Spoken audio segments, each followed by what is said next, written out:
Hello বন্ধুরা, তোমরা কি দেখবে যে এই 44 ডিগ্রি টেম্পারেচার নিয়েও আমি কিভাবে একদম কুল হয়ে রাস্তায় বেরোই।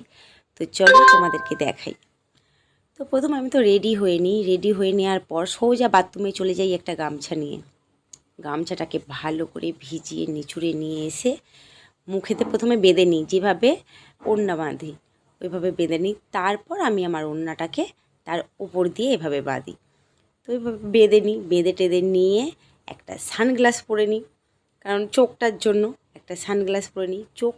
সানগ্লাসটা যখন পরা হয়ে যায়, তারপর কি করি, একটা ছাতা নিই। একটা ছাতা নিয়ে একদম ড্যাং ড্যাং ড্যাং ড্যাং ড্যাং ড্যাং করতে করতে আমি বেরিয়ে চলে যাই এত রোদে ভর্তি। দুপুরবেলা প্রত্যেক দিন বেরিয়ে পড়ি। রোদ তো দূরের কথা, রোদের ঠাকুমা দাদু আমার কিছু করতে পারে না। তো তোমরা কি কেউ আমার মতো করে রাস্তায়